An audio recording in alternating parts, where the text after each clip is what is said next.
Welcome to part 4. We finished our last episode with 2 kids dying. Let's see what more we have to see. Don't tell me. My mom moved up to the loft after her brothers died. She's At the pregnant. time, it was as far away as she could get.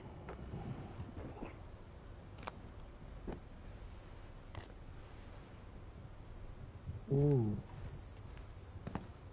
She spent a summer building houses in Calcutta, where she met my dad, Sanjay. Oh. Very funny.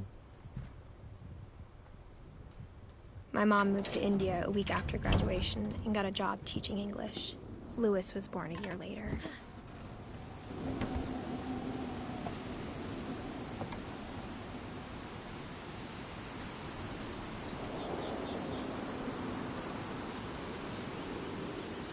When my dad died, I don't think Mom knew where else to go. I'm sure Edie was happy to have her back. And to see kids in the house again.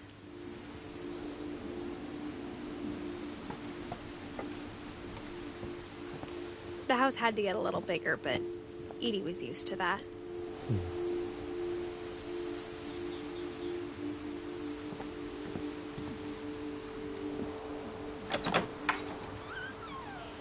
And for a while, things were good.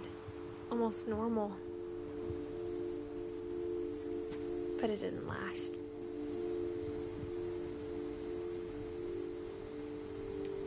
School classroom. The beginning of the end was Milton's 10th birthday, when Edie gave him a castle. So cute. After Milton disappeared, the only thing he left behind was a room full of paintings.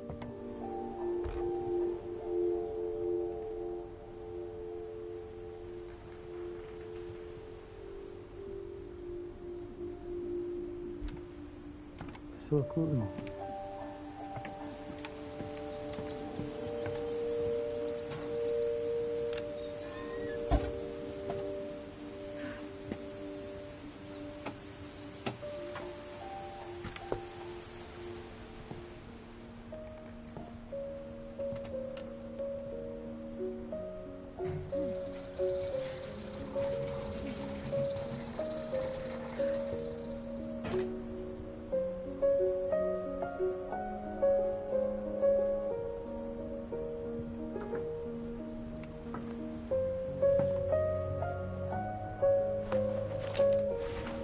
Milton Finch in The Magic Paintbrush.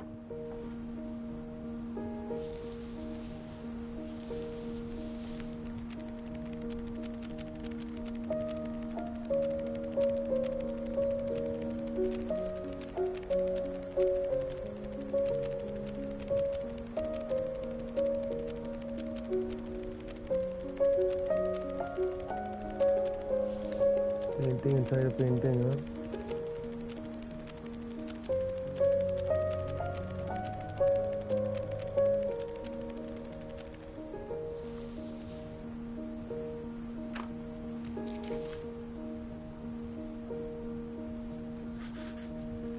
I was 4 when Milton disappeared.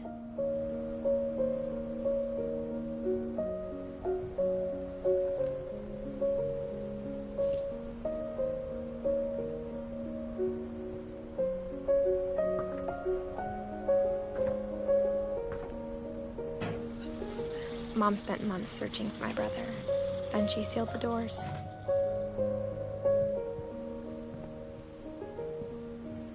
Fucked up family, huh? Whatever Milton had found in the house, Mom didn't want it getting out.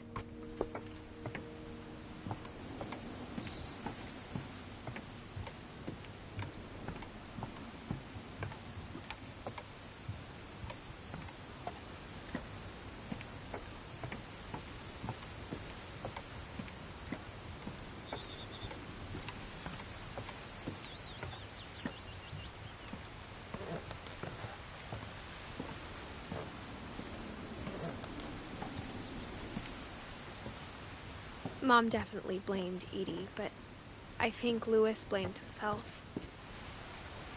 There's a boat? What's a boat? After he graduated, he just spent more and more time in his room. Until Mom got him a job at the cannery. Everyone always told me to stay out of Lewis's room. Except Lewis.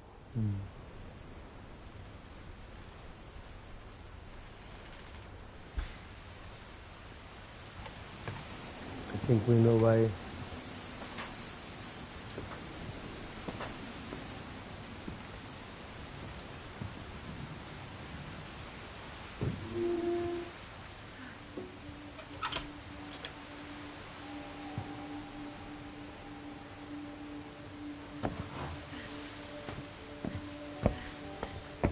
Lewis's room smelled very, very familiar. That part of him lived on.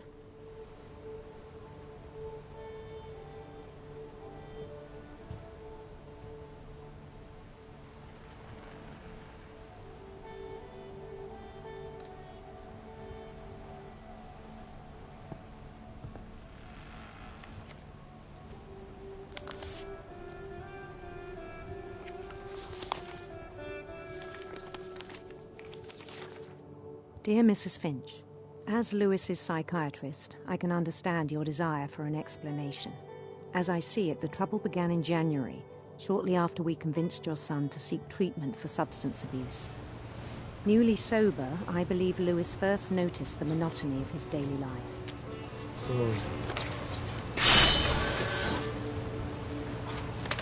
He kept working at the cannery. But he withdrew part of himself. In our sessions, I saw the same behavior. His mind began to wander. I asked him to describe it. He said he started small, imagining a labyrinth.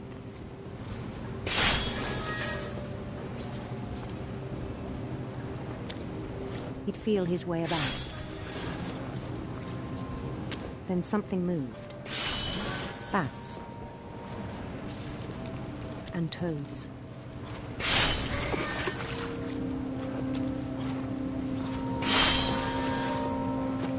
And things that have not names. He knew it was all in his head.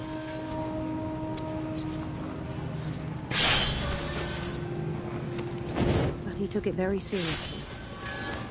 I had hoped he'd find himself.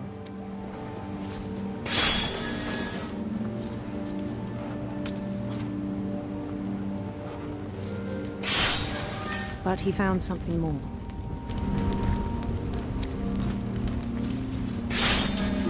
I worried about him then. Daydreaming at the cannery. I spoke with his boss. But he said Lewis had become a model employee. Methodical, tireless, focused. Like a whole new Lewis. So I let him go on.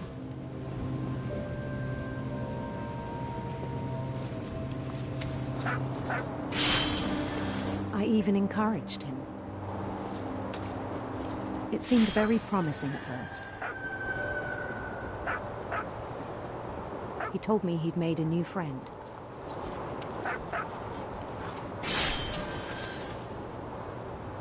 On the edge of a city he named Lewis Topia.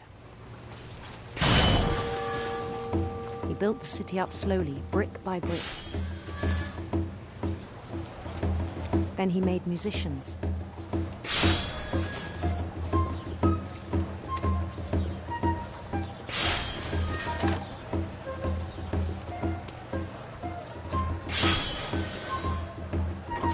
Songs for them to play.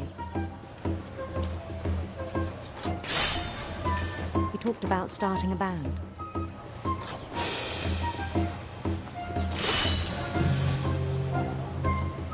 And he was always humming something. every day his imagination grew stronger. Yeah. He no longer spoke at the cannery,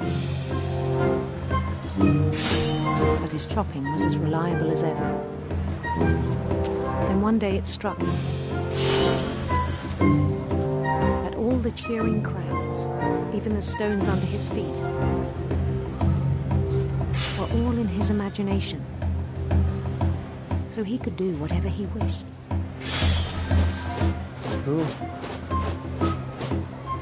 He held an election for mayor, and he won. They begged him to stay, but his mind was already wandering. It became a game for him.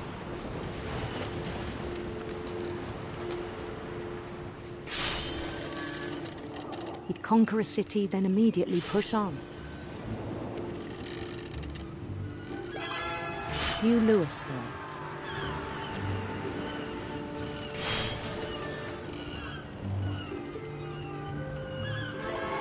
St. Louis. He started drifting away from our reality.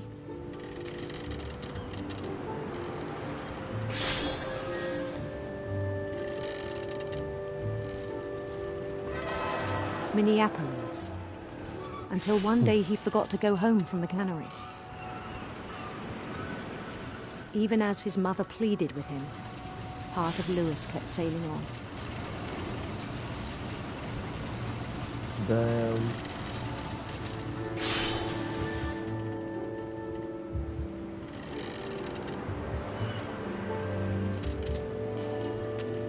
In Louisburg, he heard rumors of a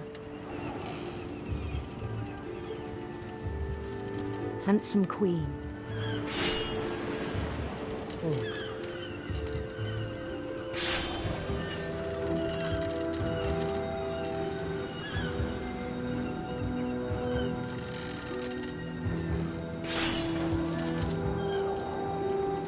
The queen was on her own quest for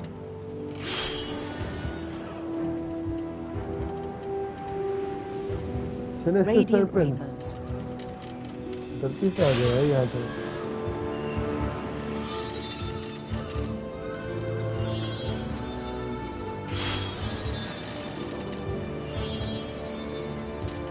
He followed the sound of her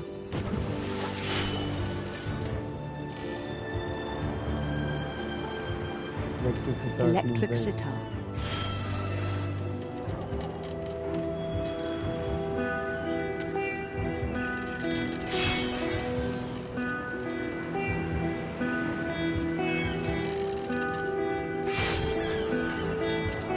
His chase led him to a golden palace east of the sun and west of the moon. Even then, his logic remained sound. He knew the world was all in his imagination.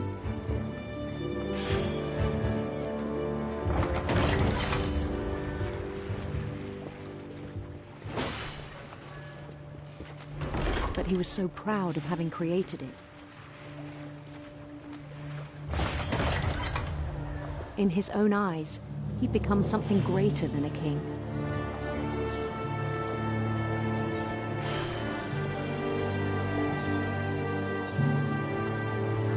For someone who'd never known success in the real world, I think it was overwhelming. And then it struck him that the real Louis was not the one chopping salmon, but the one climbing the steps of a golden palace.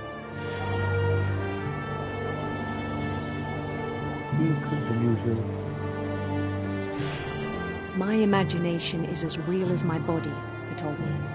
It was hard to argue with him.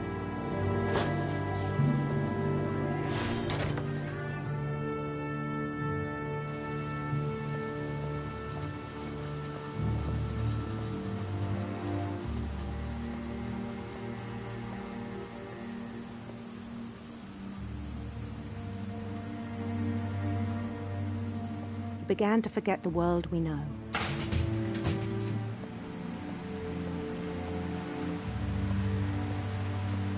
I think it pained him to remember Lewis, the cannery worker.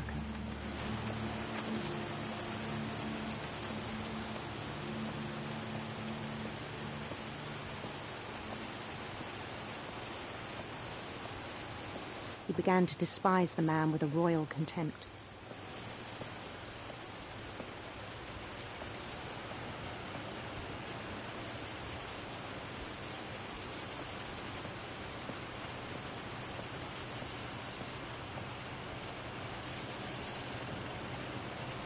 I still thought I could save him. Even after he said he was being crowned king over all the lands of wonder. The palace would be packed with his companions. Maybe.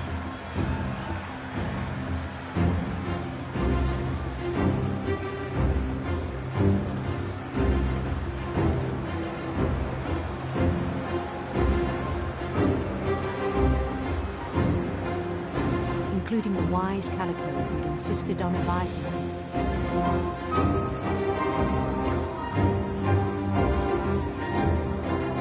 Money.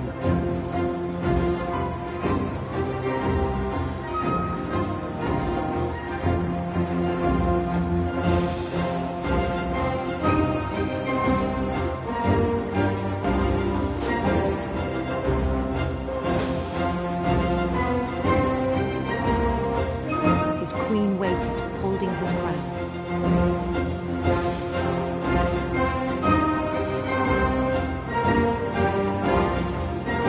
There was only one thing left to do.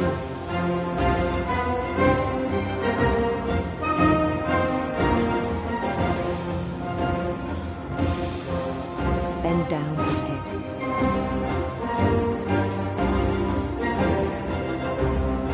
Oh, fuck.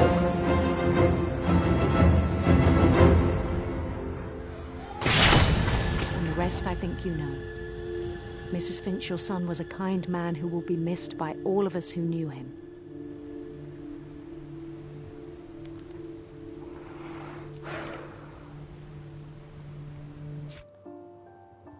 Oh, sorry.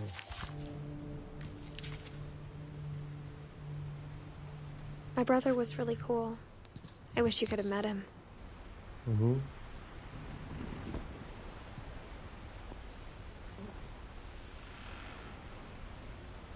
Oh, Indian flag bhi hai. Look at this room, huh? He was so proud of being Indian. I think for him, it was a way to be something other than just a Finch. Damn.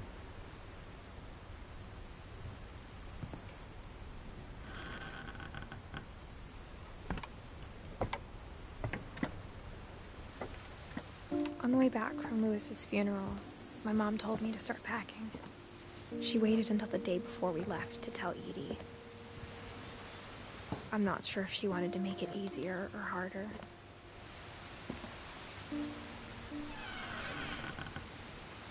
I wish we'd stayed. But I understand why we left.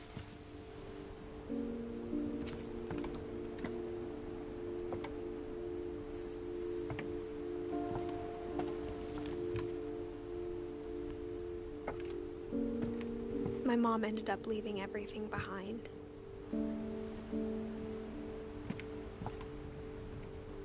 To teach and to learn.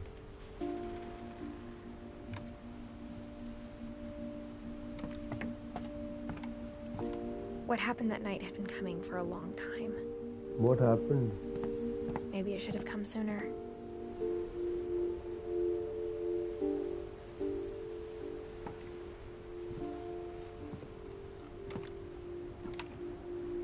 But it had to end one way or another. All that's left now is to tell you about that last night. Mm-hmm.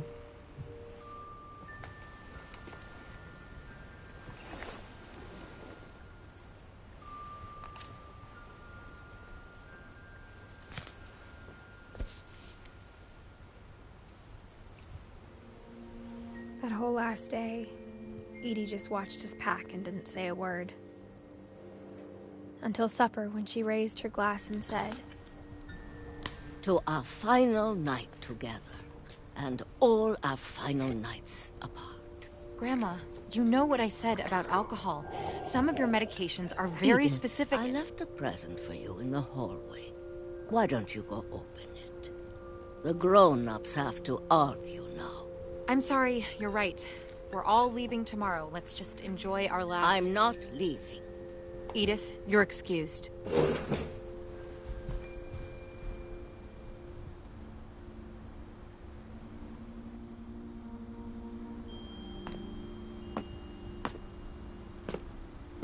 The power had been shut off that morning, but Edie always had plenty of candles. When my mom sealed the library, I don't think she knew about the other entrance. Or What that entrance? Edie had a key to it.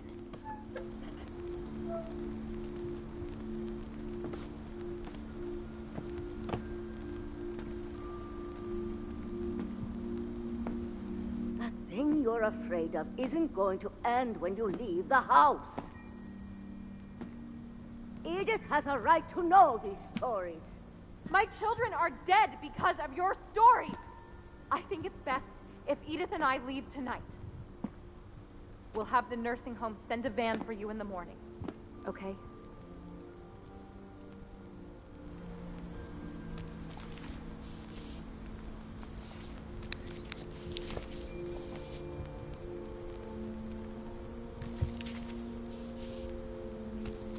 Dear Edith, there's so many stories I wish I could tell you, but there's only time for one. This is about what happened on the night you were born. That night, the tide went way, way out.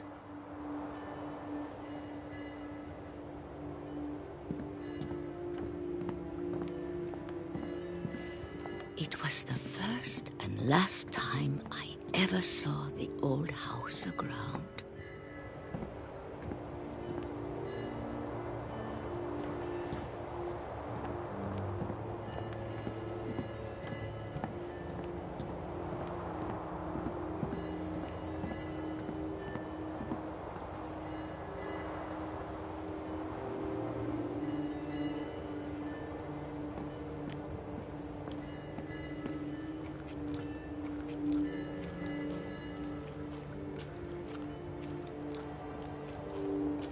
There'd been an earthquake out in the middle of the ocean.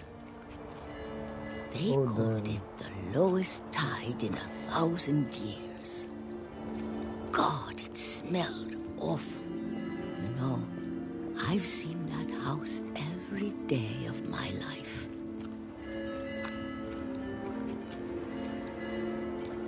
But I never thought I'd go back to it. When the fog rolled in, I lost my way.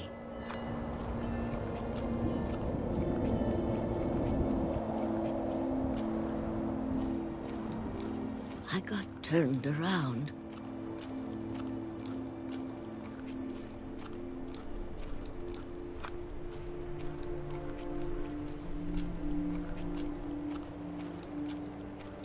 I started seeing things.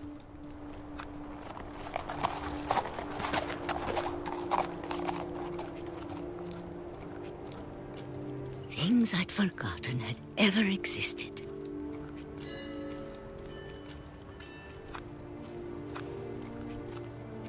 But when I saw them, they felt like old friends. That night, a lot of things came back to me. Or maybe I came back to them.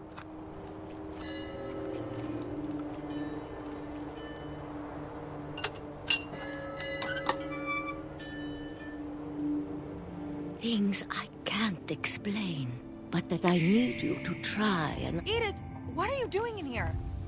It's mine. Edith! Mom, you're gonna rip it! Let go! I kicked and screamed, but Mom dragged me to the car. I never saw Great-Grandma Edie again. The next morning, the van came to pick her up, but she was already gone. What? After that, we moved around a lot.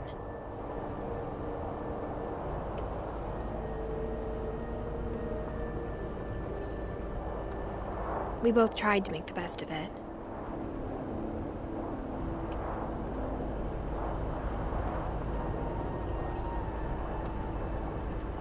A few years went by.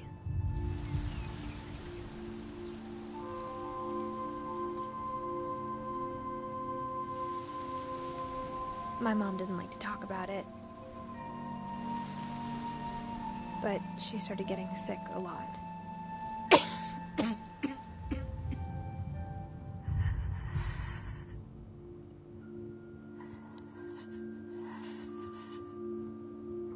She got better for a while, and then she didn't. And then I was alone. The last Finch left alive.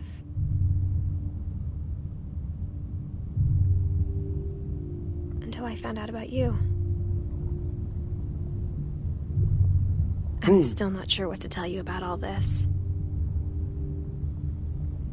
If we lived forever, maybe we'd have time to understand things. But as it is, I think the best we can do is try to open our eyes. And appreciate how strange and brief all of this is.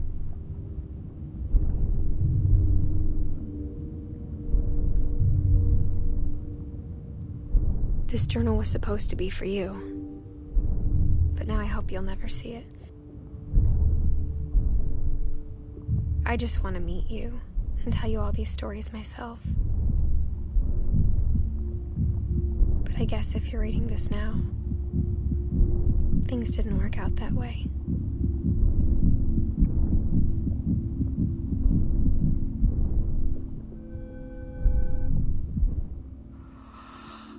This is where your story begins. I'm sorry I won't be there to see it. It's a lot to ask, but I don't want you to be sad that I'm gone. I want you to be amazed that any of us ever had a chance to be here at all. Good luck.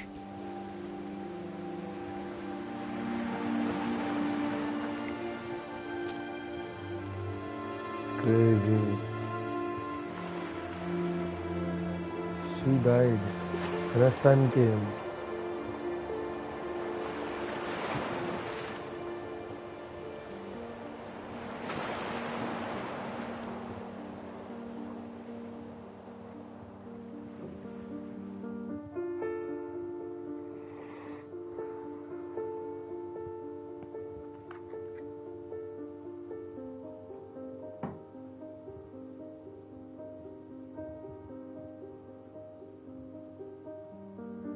It was amazing, man. Super.